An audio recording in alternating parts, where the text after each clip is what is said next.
Welcome back to Man United Updates channel, home of Manchester United latest news. This is a personal opinion. Now let us talk about the Qatar and Sir Jim Ratcliffe's bids, the bids that have so far been received. There would definitely be more because last Friday was a soft deadline. What is the Qatar bid all about? It is a bid put in by Sheikh Jassim bin Hamad Al Thani, a man who had his university education in the United Kingdom, chairman of one of Qatari's Islamic banks, and he is reported to be a lifelong fan of Manchester United, just as Sir Jim Ratcliffe is reported to be. He has laid out his vision for the club, which are things he plans to undertake if his bid is successful. These include that he plans to return the club to its former glories both on and off the pitch, and, above all, will seek to place the fans at the heart of Manchester United Football Club once more. His bid will be completely debt-free via Sheikh Jassim's 9-2 Foundation, which will look to invest in the football teams, the training center, the stadium and wider infrastructure, the fan experience and the communities the club supports. The vision of the bid is for Manchester United Football Club to be renowned for footballing excellence, and regarded as the greatest football club in the world. He will prioritize long-term and sustainable investment in all the club's men's and women's teams, with a particular focus on youth development. He has vowed to significantly upgrade the club's infrastructure, including the stadium and training facilities, and create meaningful long-term benefits for the wider Manchester community. On the other hand, Sir Jim Ratcliffe wants to see his role as the long-term custodian of Manchester United on behalf of the fans and the wider community. According to him, "We are ambitious and highly competitive and would want to invest in Manchester United to make them the #1 club in the world once again. We also recognize that football governance in this country is at a crossroad. We would want to help lead this next chapter, deepening the culture of English football by making the club a beacon for a modern, progressive, fan-centered approach to ownership. We want a Manchester United anchored in its proud history and roots in the northwest of England, putting the Manchester back into Manchester United and clearly focusing on winning the Champions League." On face value, this is what the fans and supporters of the club have been missing and actually want for over 17 years, the period the miserly and gluttonous Glazer family owned the club. Both bids are very appealing and would definitely be much better than what the Glazers have ever been. Suffice it to say that I would take any of the two bids in a heartbeat. I will not, however, attempt at this stage support one bid against the other. The Qatar bid has vowed amongst others to make the club debt-free and to significantly upgrade the club's infrastructure, including the stadium and training facilities. This part is actually music to my ears. Do I think they can achieve this? Yes and yes. Manchester City were just our noisy neighbors when Abu Dhabi came knocking. See what the club have become today, winning trophies upon trophies every season. Newcastle is now traveling the same road because of Saudi Arabia. But what intrigues me is that now it's Manchester United's turn to have a share of the apple, to make the club great again, to be bought by wealthy people.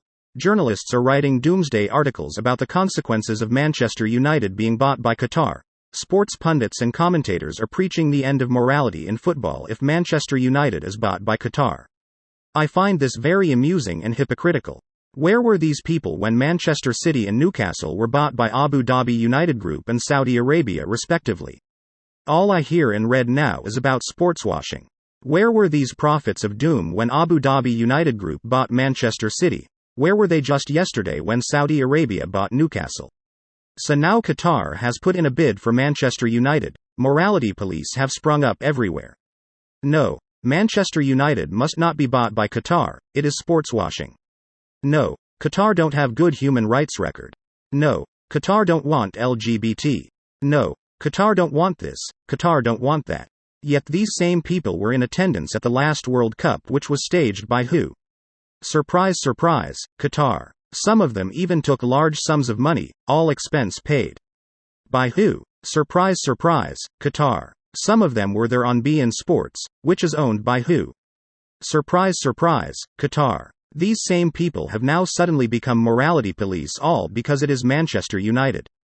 I haven't seen any example so far where LGTB footballers have been barred from playing for PSG, Manchester City and Newcastle, nor seen where LGBT fans were banned from entering into their stadiums to watch a football game.